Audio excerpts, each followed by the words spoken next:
Bonjour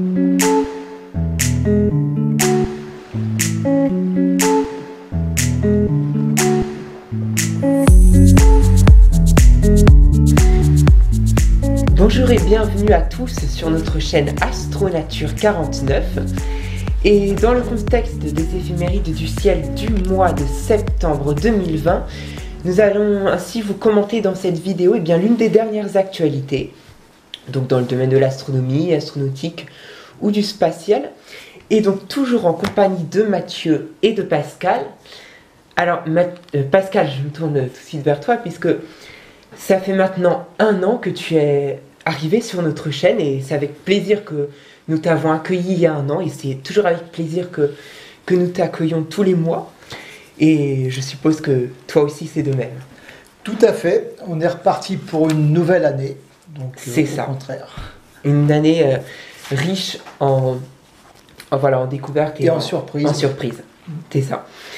Alors ce mois-ci, tu as choisi de ne pas révéler le thème que tu vas développer. Donc, on t'écoute tout de suite. Très bien. Alors, devinette. Je suis l'ami fidèle du voyageur et du navigateur depuis très longtemps. Qui suis-je ? Je suis sûr que vous avez deviné. Effectivement, je suis tout simplement l'étoile polaire. L'étoile polaire, appelée aussi Alpha Ursa Minoris ou UMI, petit ours, ou bien encore son nom latin, Polaris.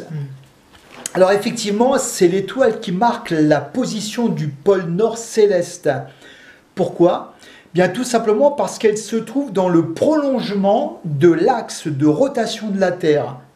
Elle est donc perçue comme immobile dans le ciel, ce qui est d'ailleurs bien pratique pour les navigateurs ou autres personnes pour se repérer.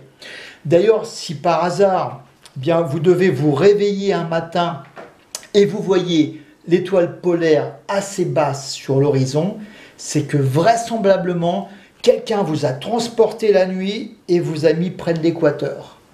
Et inversement, bien sûr, si vous le voyez très haut au-dessus de vous, eh bien, c'est que vous vous êtes rapproché en fait du pôle Nord. Et bien entendu, cela est valable que pour l'hémisphère Nord. Comment peut-on déjà la repérer, en fait, cette étoile polaire, Polaris ? Déjà, pourquoi c'est important de la repérer ? Eh bien, notamment pour tous ceux qui font de l'astronomie et qui veulent, en fait, bien faire une bonne mise en station de leur télescope. Ils sont obligés de prendre donc l'étoile polaire, puisque c'est elle qui va sembler ne pas bouger. Alors, en réalité, elle bouge.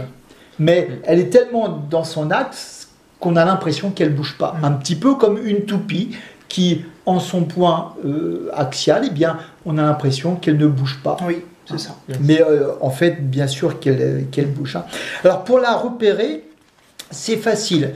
Bon, déjà, même si ce n'est pas parmi les étoiles les plus brillantes, puisqu'elle a une place assez éloignée, je crois que c'est les 43 ou 47e seulement, donc elle n'est pas très brillante, mais elle a quand même une magnitude d'environ 2, donc ce qui est quand même assez facile de la retrouver. Et puis, il suffit en fait de se repérer avec 2 constellations. En fait, on l'a dit tout à l'heure dans le nom même de l'étoile polaire, quand on a parlé d'Alpha Ursa Minoris, en fait c'est la petite ours. C'est ça. Alors, il suffit tout simplement de repérer donc, la grande ours, déjà. Il suffit d'aller le bord extérieur de la casserole, on va dire comme ça. Et il y a 2 étoiles qui marquent le bord extérieur de la casserole. En fait, on repère, on calcule comme cela la distance, et on va rajouter dans le même axe 5 fois la distance. Et là, on va tomber en fait sur l'étoile polaire qui, elle, par contre, va marquer, on va dire, la queue de la casserole, qui va en fait, la petite ours, qui va marquer la constellation de la petite ours. D'accord ? Alors, maintenant, vous allez me poser une question, mais pourquoi parler de l'actualité astronomique en parlant de l'étoile polaire. Parce que effectivement, qu'est-ce qu'il y a d'actualité en fait quand on parle de Polaris? Eh bien, tout simplement parce que on croyait tout savoir sur elle, et déjà depuis longtemps. Eh bien non, absolument pas.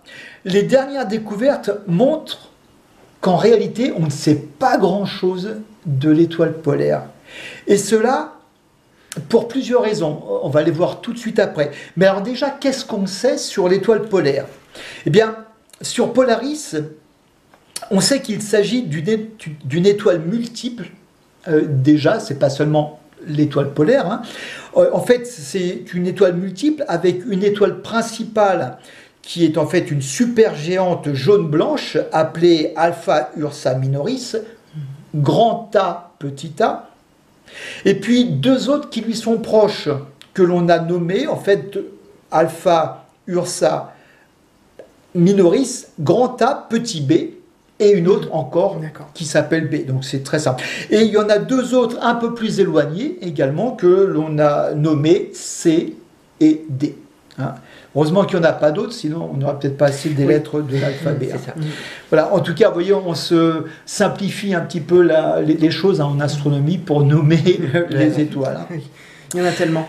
Alors, on sait également sur Polaris que c'est une céphéide, c'est-à-dire une étoile géante variable qui pulse selon un rythme régulier en se contractant. Alors, elle va se contracter en fait à cause de la gravité et en se dilatant à cause justement de la pression des gaz.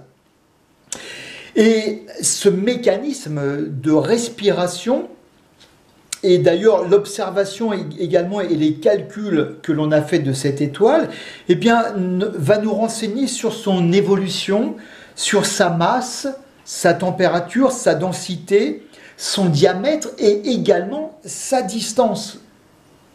Mais voilà, Polaris ne rentre pas dans les modèles scientifiques théoriques.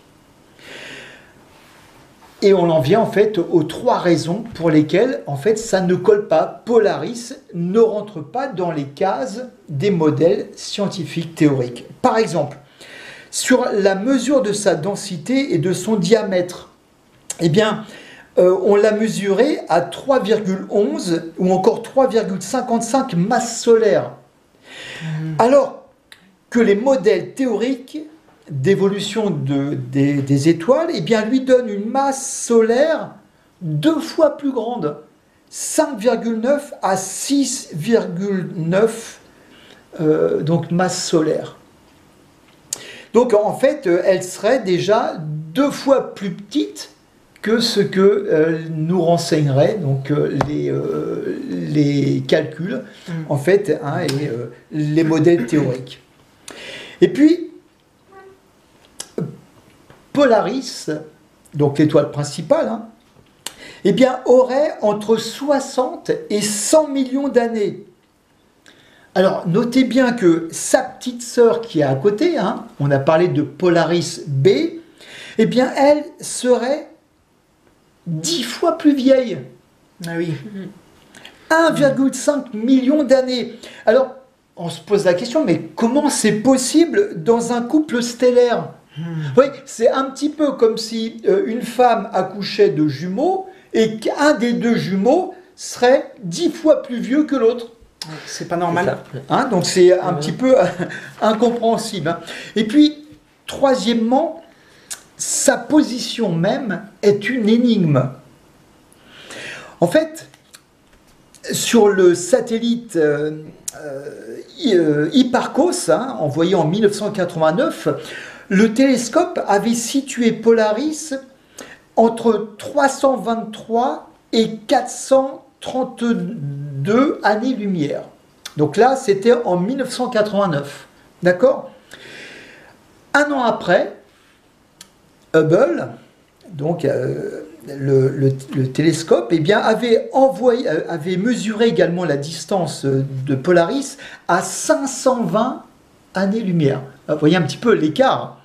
Et puis, 24 ans après Hipparcos, cette fois-ci le satellite Gaïa, avec donc le télescope, eh bien, redonne Polaris à 447 années-lumière.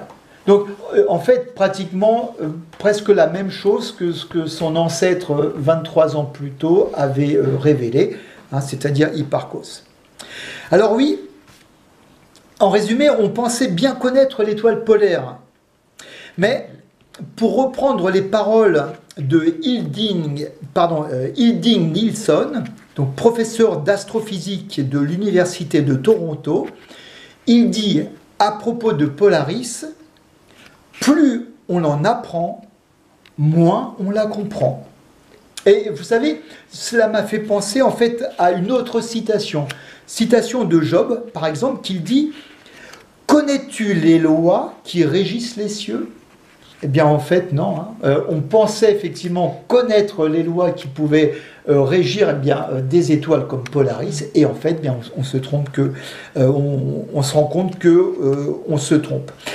Donc, en fait, les modèles scientifiques, on les pensait fiables et pérennes. Eh bien, l'exemple de Polaris nous montre qu'en fait, il nous invite à la prudence et à l'humilité. Alors que cela, bien sûr, ne nous empêche pas de continuer à être curieux, et très certainement que dans quelques temps, nous en saurons encore davantage sur le plus vieux compagnon, en fait, des voyageurs et des marins, l'étoile polaire. Eh bien, merci Pascal pour cette belle rubrique que tu nous as présentée sur cette étoile polaire. Nous te remercions donc pour ces recherches que tu nous as faites. Et nous remercions tous nos auditeurs qui nous ont suivis et qui nous suivent toujours, notamment nos abonnés. N'hésitez pas à mettre des commentaires, c'est très encourageant pour nous et ça nous incite ainsi à continuer sur notre chaîne. N'hésitez pas, à ceux qui ne sont pas encore abonnés, à le faire parce qu'on arrive bientôt à 230 abonnés, donc c'est toujours très encourageant. Merci donc à tous de nous avoir suivis et on vous souhaite un bon ciel à tous et à toutes.